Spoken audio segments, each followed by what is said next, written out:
Thank you for coming out on a spring evening. I saw 18 people wearing shorts. My name is Sky Gooden. I'm the artist in residence here at Concordia this year, and it's been my great privilege to steward the Conversations in Contemporary Art series this semester. It's been a bit like playing in a sandbox with your favorite toys. So I'm very grateful to Concordia for the opportunity, and grateful to our speaker tonight, who I will introduce shortly. Before I forget, I just want to mention that after the talk, there is a set of vernissages happening down at the VA building. Two MFA students, Brianna Shanahan and Kenny Wong, are having an opening until 10 p.m. So this is a long and much beloved series, the SICA lecture series, and there is an archive that you can find at concordia.ca/SICA to go through the archives, many of them videoed, and there's some really rich material in there, so I encourage you guys to take a look. I would like to acknowledge that Concordia University is located on unceded Indigenous lands. The Kanien'kehá:ka Nation is recognized as the custodians of the lands and waters on which we gather today. Tiohtià:ke, Montreal, is historically known as a gathering place for many First Nations. Today it is home to a diverse population of Indigenous and other peoples. We respect the continued connections with the past, present, and future in our ongoing relationships with Indigenous and other peoples within the Montreal community. So I would like to introduce our guest this evening. We're very thrilled to welcome the Bronfman Fellow here at Concordia this year, Andréanne Abbondanza-Bergeron, who works in installation, sculpture, and drawing, complicating and underscoring the meaning of site specificity. She playfully upends our appreciation of boundaries, both internal and external, public and private. Working with the grid, the built environment of the urban context, and our overarching digital context, she inquires into both our social and spatial relations. Andréanne's work has been exhibited across Canada, Europe, Mexico, and the US. She's a recipient of the Claudine and Stephen Bronfman Fellowship in Contemporary Art here at Concordia, and we're thrilled to have her. So please welcome me in joining her.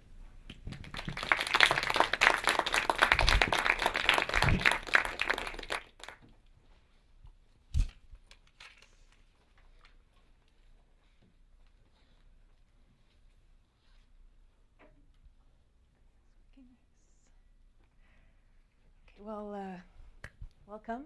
Thank you so much, Sky, for the introduction, the invitation also to speak here tonight.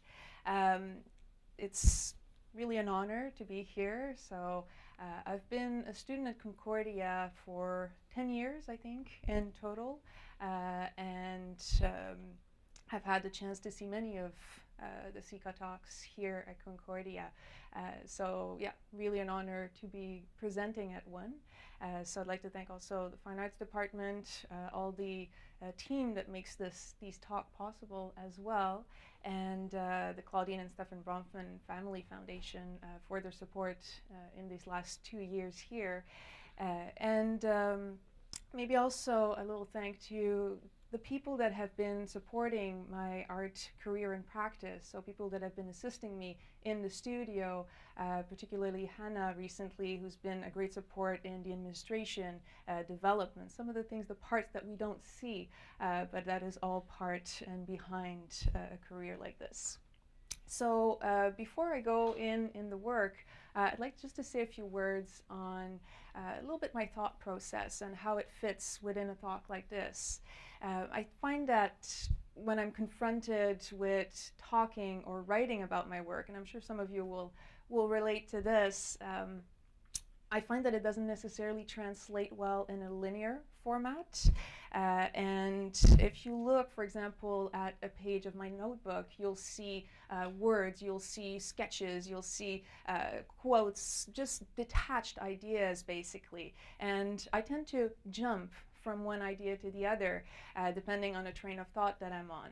And for sure, connections can be made between all of these ideas, but it's more in the form of a network, and some ideas, yes, come out a little bit more central, but there's not necessarily one that dominates over another. So basically, it's very far from a linear narrative, and I think this is what is behind my work and the interpretation of my work as well. So with this little schematic self-portrait of my thoughts, I think to translate it in words, you would have to be able to absorb it in a similar way that you absorb an artwork, which means that you'd have to get all these words, these ideas, these phrases, like truncated bits of sentences, all at once, which is what happens when you're looking at a piece. And I think this is, the richness of an artwork. But the effect and the connections are very different. I find that it shatters the hierarchy when you're looking at an artwork versus when you're speaking or writing about it. So it doesn't allow you to jump as easily from one idea to the other or fluctuate the intensity of what you're focusing on. And also, I don't think there's one way for us to really be able to analyze and see all the influences that come into our own work. So although I'm going to present to you my work, there's a lot of things that go into there that I can't necessarily think about or explain fully. So keeping this in mind, just keep in mind when I'm speaking about these works, that I'd like you to maybe see it in a similar way than I'm saying in terms of this open vision network of ideas. So the ideas that I'm presenting are more fluid, they're more interchangeable, mutable, and there's not one linear format to see it.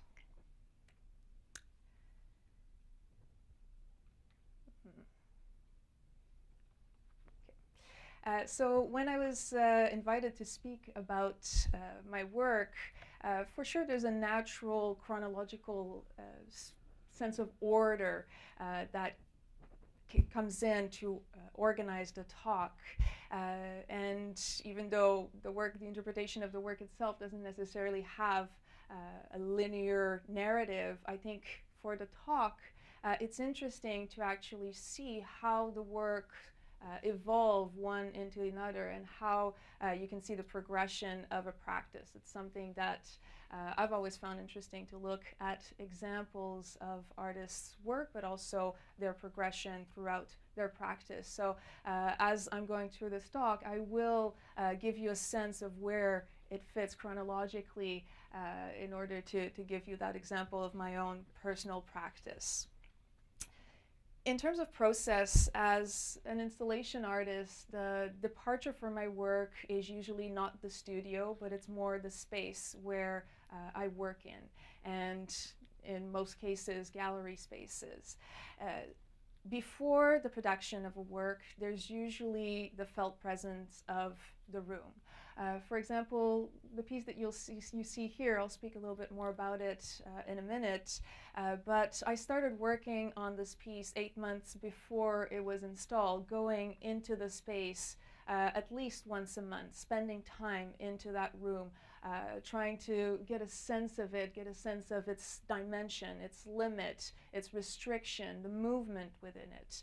And all this comes before I even start thinking about the final work, or even before the material that I'll be using for that work.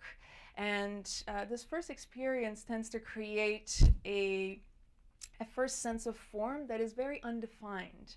And same thing for a sense of meaning, but is also not fully present yet, and is only later that I will translate this into a material form that aims to both reveal the space it's in, but also merge with that space. So the work you are seeing here is called Disjunction. It was installed in 2016 at Maison de la Culture Frontenac, and it was also my thesis show for my MFA in sculpture. So I did my MFA from 2013 to 2016. So as I was saying, the connection with the room happened first, and I have some notes here that I wrote down in March 2016. So this is about 6 months before I actually installed the piece. And I'm just going to read a little bit quickly. And so then I'm sitting in the space and I'm just writing down the impression of the room. It's vast, it's empty, It's dimly lit. There's only the minimum numbers of lights that are on. This was in between two exhibitions, so the room was completely empty. There are no windows. The ceiling is painted black, and it's camouflaging a technical structure, which is this impressive 4 feet by 4 feet grid of tubular structure that hangs above our head in a very similar way to this ceiling that we have here. The walls are painted a pale gray instead of the conventional white of the gallery space. And the room is an elongated rectangle, but almost, because it's actually, there's one long wall that is built at an oblique angle, just widening the room towards the left far end. And as I move to one end of the room, this is the perspective where I'm sitting, the perspective aligns. The joint of the wood floor, the grid of the ceiling lead away from me in one inescapable direction. In the room, when I'm sitting in that position, then it gives me the impression that it starts to elongate, like almost infinite train tracks. The matte blackness of the ceiling feels overwhelming. The walls almost disappear as I'm focusing just on the wall and that vanishing point that appears in that particular point of view. The ceiling feels like it's almost crushing, it's falling and blocking any upwards escape from the top. But then suddenly I'm more aware of the wall, and they stop that ceiling from descending further, and the ceiling settles and then shift back up, and suddenly I'm looking at this dark, immense void, which is blocked by this cage, this grid, basically just stopping anything from rising upwards. And then I shift because the entrance of that space, that gallery space, is actually on the side. And so the first encounter with the work will not be from where I was sitting, but actually more on the side of the room. And so I stand with my back to that oblique wall that opens up to my left. The right side of the room is sort of squeezed out of existence. I don't focus on it anymore because the room just pushes you towards that opening to the left. And the grid just feels like it's almost chopping the space. It's dissecting the structure of the room with the cubic pattern, and as if it's descending, yet I don't feel it's quite touching the floor, that impression that's happening. It's almost like it's a phantom structure of that ceiling grid that I see descending, and vague forms are appearing, trickling down from that structure, filling the space. And I see the idea of light that just intensifies, and it shines brightly between them. And the room is just filled with airy, floating, fragmented forms. And they begin to solidify as the light touches their surface. And as I try to touch it, to visualize it, then it vanishes. And I'm just sitting in that dusty room, barely lit, empty space. And so this was 6 months before I even knew what exactly I was doing. I didn't even know what type of material I would be using. But this is where this experience of a space can just basically come before the realization of the piece. Now,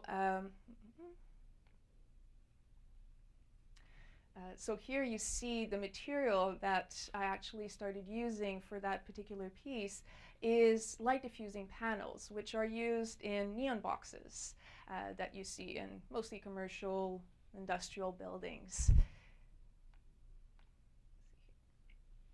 And so the grid pattern that, and you'll see the grid really comes back into my work again and again, is not only in the experience of that room, of that ceiling, but it also is in the material itself, into those gridded panels. And when installed in a more vertical way, as I did in this installation, it's almost reminiscent of Albrecht Dürer grid picture plane to draw perspective, so those devices that you would use during the Renaissance time. And even also in the organization of those panels in the space. So really following that grid-like pattern.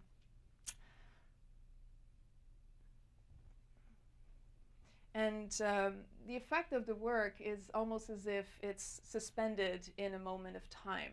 And it's descending from that ceiling structure. And what I had is actually part of the ceiling that was completely covered, and then the panel descending into the space, which made some people who were, especially people who are a little bit more familiar with the space, question, were the panels there? Was it something that was always there and was moved into the space, or was it added into the space? So not only are you aware of the piece itself, but you're also aware of the architecture of the room itself and how it links to it, how it relates to it. The movement of inside the work, of the viewer inside the work, really start to activate the effect of moire. You might have seen it a little bit in the video.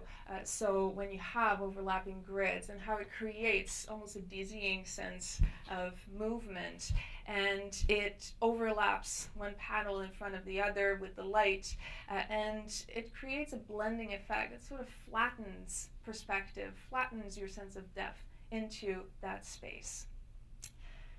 From the outside, there's almost a sense of an enclosed space, but as you go into and you walk into the room, you have more feel of disconnected planes and disjointed forms, so there's not really an actual space that forms. If we view the work as a model, we can start looking at it as something that can be monumental. We can see city grids, we can see building, but at some point it might be brought back more to a human scale if you enter a space that feels more like an enclosure, like a little shelter. And so that scale morphs as you're moving through the work. And of course, the presence of other people changes your perception of that space. So you view others through the work. Small groups are forming into clusters. Suddenly you have almost little private quarters inside the work. And so this speaks to our human scale, and in some way our need to position ourselves in relation to our environment, in relation to others. So looking at the grid, so place of social and spatial relations. So far I've spoken a little bit about the concept of the work, but I've spoken more about the formal aspect of the work. And the idea or the effect of the work to just create a heightened awareness and an experience in that space, which certainly draws on minimalist sculptural tradition there. But the conceptual references, there's a lot of conceptual references in the work that points to exterior elements and ideas, which are a little bit more anchored into contemporary practice and current today's issue. So for me, the grid is really a combination of a place social and spatial. So before I dive a little bit more into the grid, into the idea of scale, materiality, that is a little bit more my work today, and to maybe understand a little bit more the social approach that for me is so crucial, I want to jump back and look at some of the work I did after my undergraduate studies.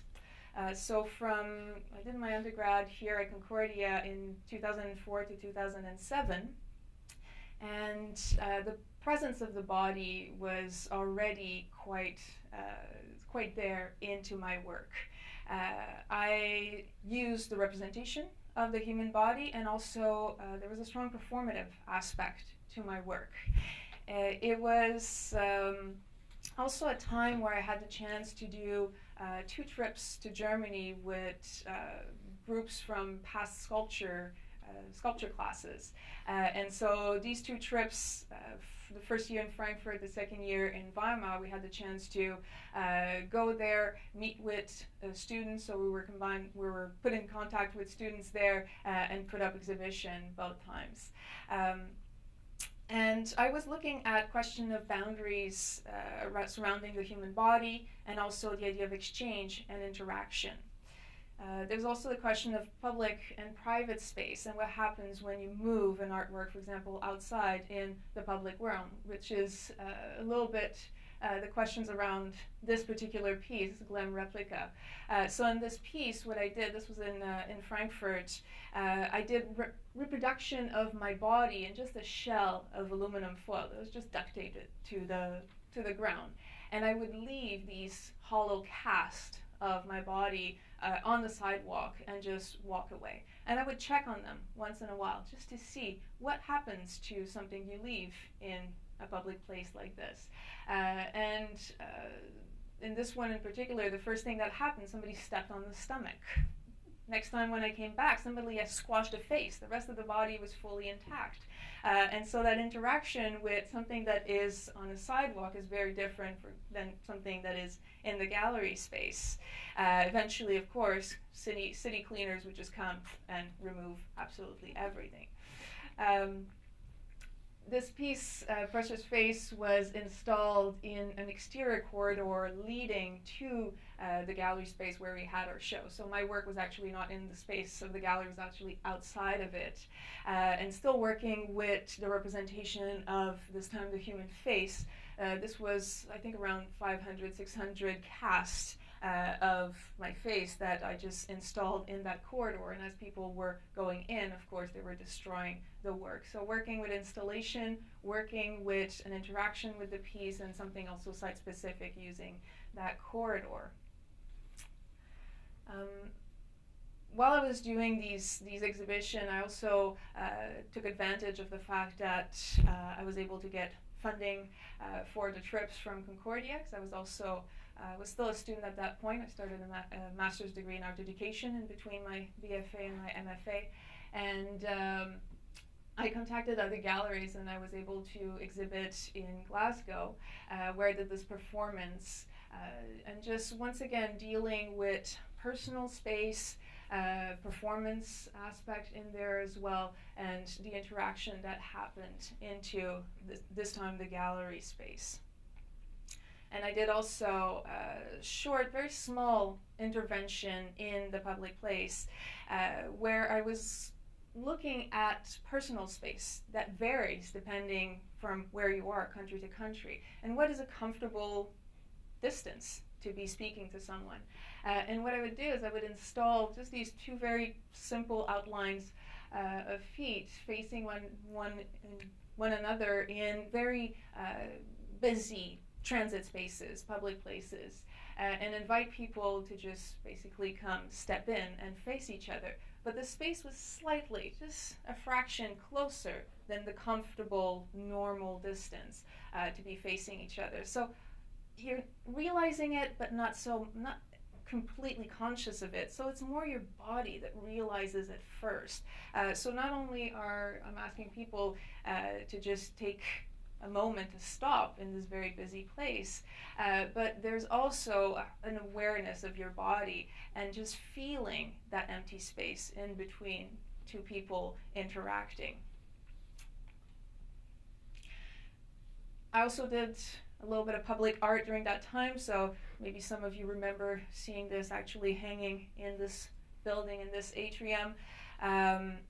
Once again, using the human body.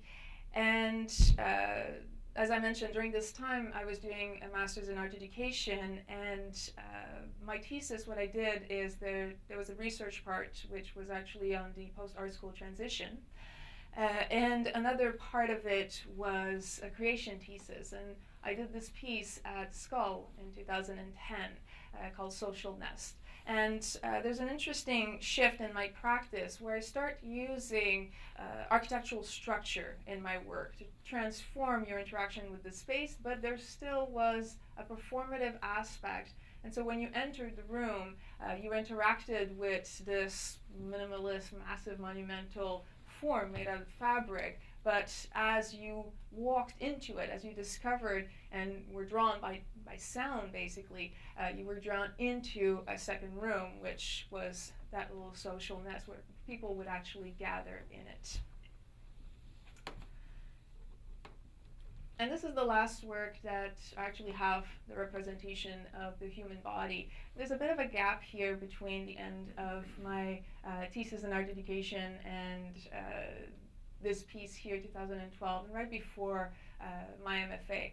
And it's actually a time period. I finished my master's, did my thesis, I had the public art piece, I did 5 exhibitions in the span of a year, and I was actually completely burnt out.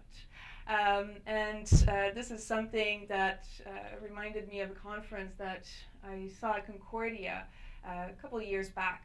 You know, your typical panel where you have a curator, you have someone from the Artist Run Center, you have a commercial gallerist, and they were talking about, you know, art careers and what you should do to develop that career. And someone was asking, you know, okay, what should we focus on? Should we focus on commercial practice? Should we focus on applying to Artist Run Center? Focus on grant, on this, on that? And one person in the panel said, well, you should do everything.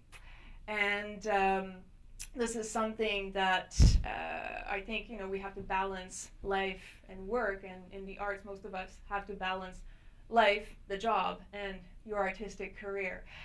So this is something that I sort of had to deal with, like that stretching myself a little too thin in that period, and even more recently, where it's my body that said, no, you gotta take a little break. So I'm still trying to figure out this balance. And this little piece was sort of me getting back into it, getting back into my work and thinking about these things. And these works that you've just seen were basically my portfolio, which I applied to the MFA in sculpture that I started, as I mentioned, in 2013.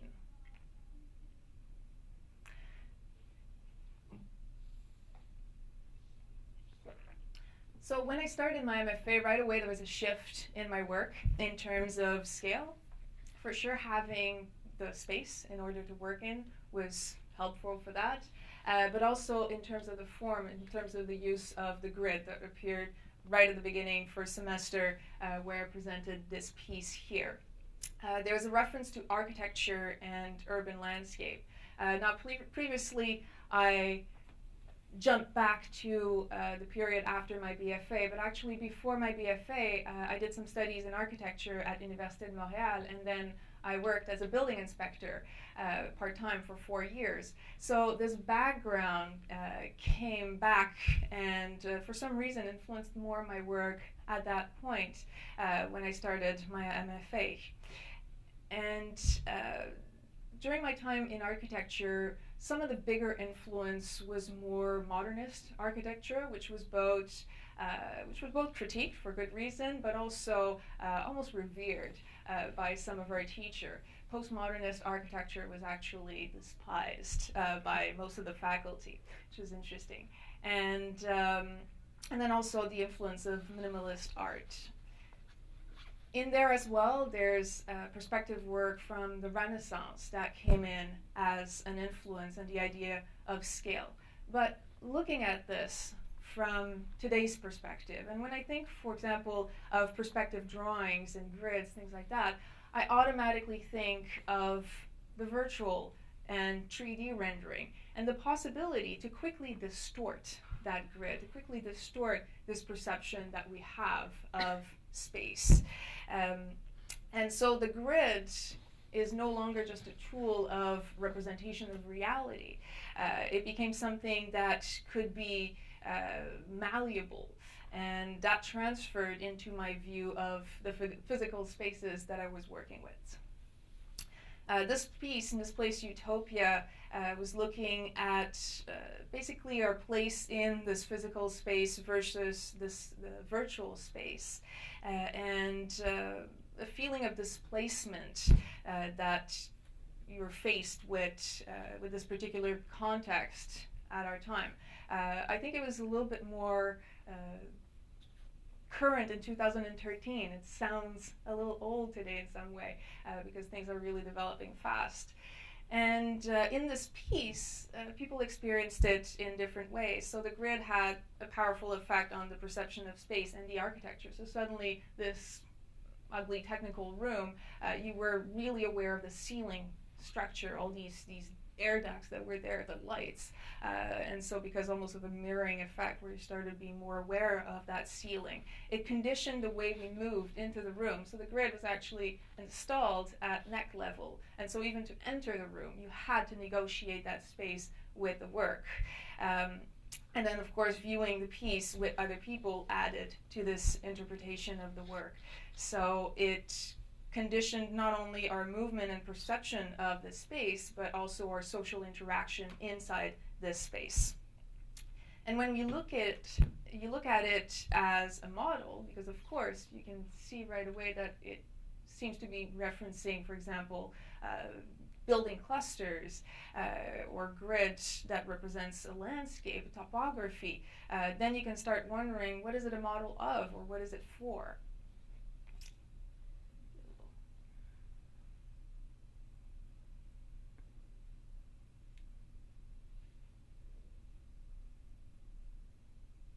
And the play on also just how it looked, almost as if it was a virtual landscape that you were walking in, was also something that I found interesting while I was making the piece, but also documenting the work as well.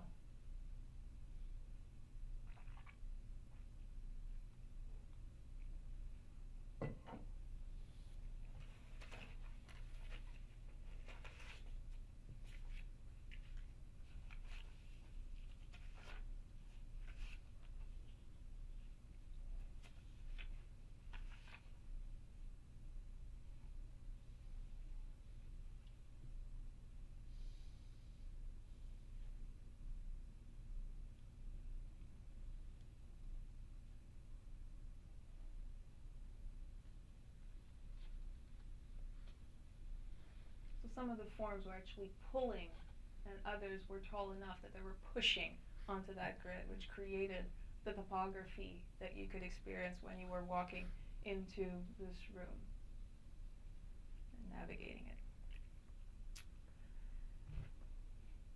So for sure, like the idea of being aware of and conscious of your physical body into this space, the architecture of the room, is something that came back. It was present already in my past work, but came back more strongly, oriented towards more the architectural, the sculptural object in the space, and then of course the other people in there. This is a piece, once again, in the first year of my MFA, playing with similar ideas, playing with the similar forms of this grid, this time a much more rigid metal grid, once again at neck level, so you really have to negotiate going into that space, and playing on the positioning of the sculptural object. This is something we don't see as much, but there's actually engraving inside of these panels. So these were laser engraved of architectural spaces. So as you went close to it, you could actually have a little bit here, but you could actually interact and see those very small, fine details. And your position in relation to the work and your scale in relation to the work also transform the reading of the piece. And scale is something that comes back as well, and I think can be quite powerful if you can transform that scale or change the scale that you see something as. And an artwork influenced by architecture can of course be seen as a model for something larger, so we can see a city, but if you start looking at it as a model for a different type of space, then its scale completely morphs into a different representation. So in some of my earlier work, so here 2016, so I was starting a little bit more into my thesis here with this piece, but looking at how we occupy digital space, or how we represent or think about that space, or how we envision it. Where are its boundaries? What is public, what is private, inside and outside, where are they located? And one of the examples that comes out easily is the idea of data storage, for example, the cloud, and just the name of it, the way we visualize it, almost as if there's something floating inside above our heads as this cloud of data, and how this intersects also with previous concept of spiritual and religious spaces. So spaces that are intangible, but we still visualize or represent them into sometimes something floating, and looking as well at architecture that talked about those spaces. In the studio, so far I've talked about mostly installation pieces and some sculpture performance, but in the studio I started changing my way of working so that it was still a way for me to work with installation, but with a different end format, which is a photo-based piece. So these are photographs, but I still wanted to work with material. So what you see is actually enclosures, spaces, contraption that I'm building in my studio, and then inside I start working with material, with light, and then photography to capture these spaces. And some of this material research is working with material that I used in my installation. So sort of a dialogue between this material that I'm using and inside the studio into a different result here. And this is a similar idea, just working with material in space and having photo-based work at the end.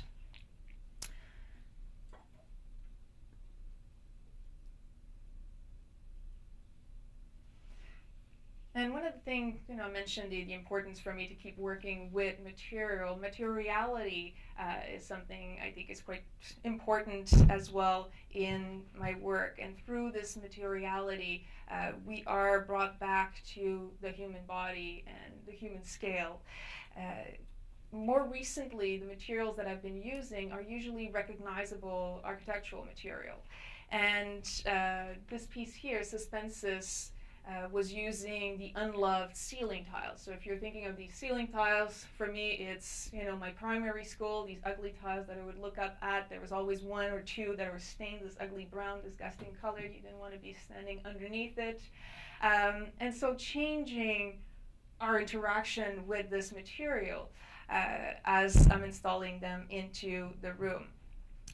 The piece is called Suspensus, and it comes from Latin. That's both means suspended, but it also means suspense, uncertainty, doubt. And the use of the material in this case just basically creates multiple reading of the piece, because first there's the encounter with the form of it. And then usually after there's a recognition of the material, especially in this case, the way I installed it, you encounter the back side of it, which unless you're installing suspended ceiling, you're usually not seeing it.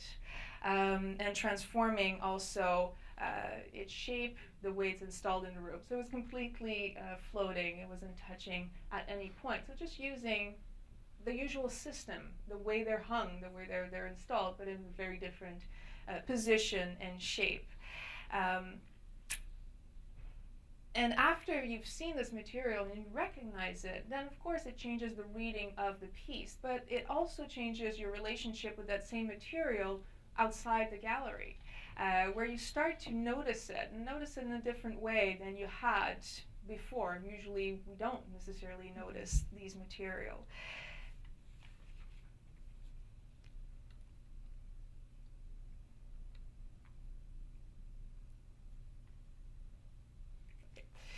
In terms of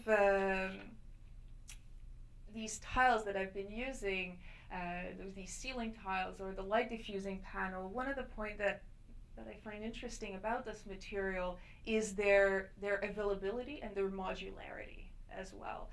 So some of them are available globally. You can go to Thailand and you'll have a ceiling of these suspended tiles. So there's something about these mass-produced very standardized material that are used around the world. And in my work, the materials are usually, after they've been used in an installation, they're usually meant to be reused for their original purpose. So it's either, you could say it's a détournement, like not hijacking, but I don't think there's a correct translation for détournement.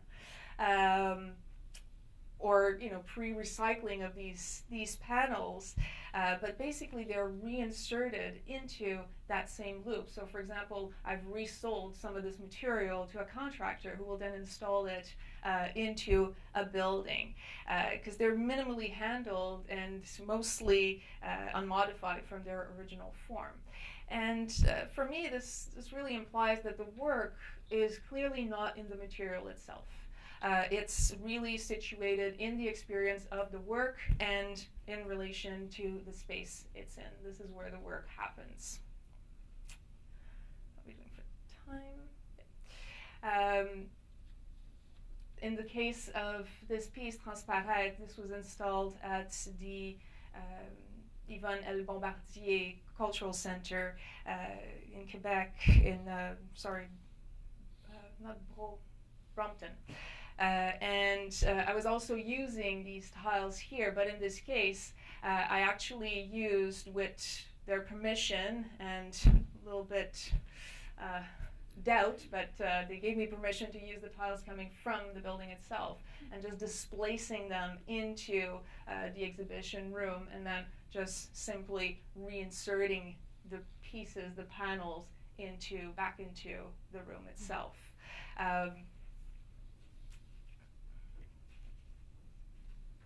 And this exploration of materiality continues also in the studio in the forms of drawings. And most of my drawings are actually similar to the photographs. They're using material that I'm either using in my installation or testing out for those installations. So not just as a research, but more as a way to get familiar with those material, to get up close and personal with them. And what I do, for example, with these ones is just an overlap of, if I can get this to work, an overlap of these grid pattern over and over, one on top of the other. It just creates this sense of depth and spaces just one on top of each other, and you can see different things coming out of them. You can see network, you can see rooms. One thing that also I was experimenting with was the fact that the smaller the grid you're working with, the more organic the form becomes. So still working with that same structure, still working with those same restriction in some way, but transforming completely your relationship or our perception of that material. And so the drawing that you just saw was basically done with the material for this exhibition here. Okay. And Permeable Boundaries, this was a little bit more recent work, was installed in 2018 in Moncton, New Brunswick. And it's a kinetic installation that uses screens that you use in regular windows. And there's small motors that activates a movement. And so each panel is actually double. There's one panel that would just move up slightly, just almost barely rubbing against the other.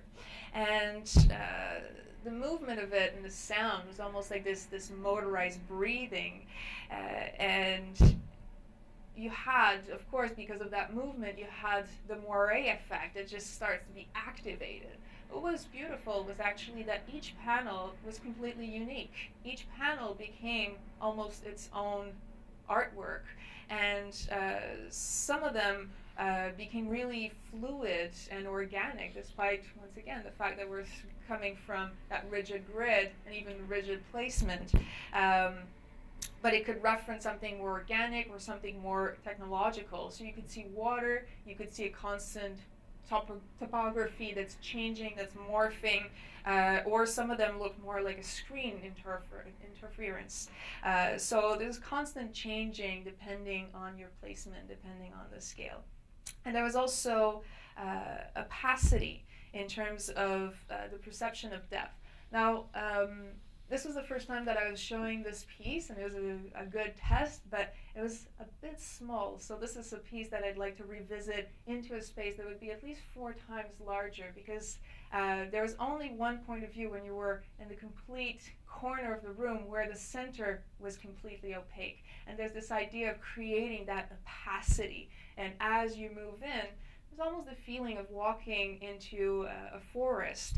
And if you think of the idea of a forest, you have this almost like this silent force in a forest. You have a sense of freedom, of tranquility, of protection. But there's something that can also be disturbing, suspicious, a little dangerous to it.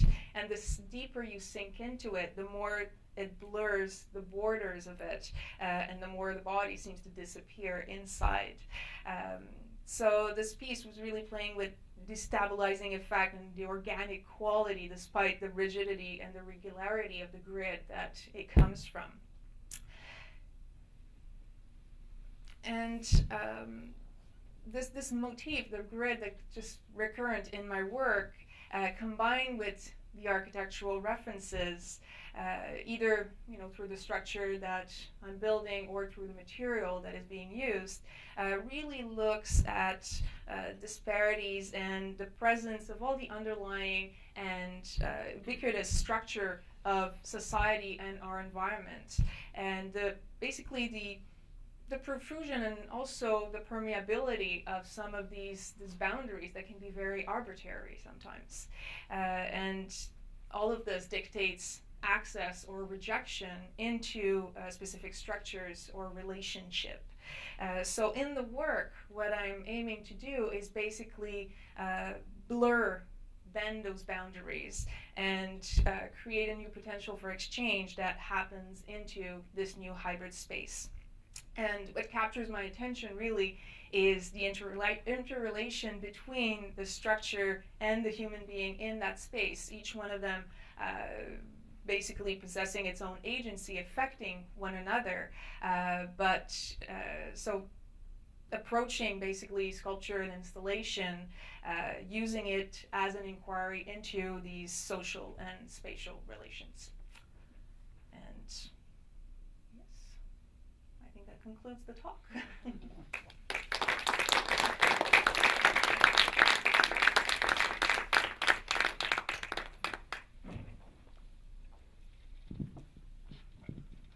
Great, thank you. I definitely have a question or two myself, but I wonder if anybody else would like to kick this off.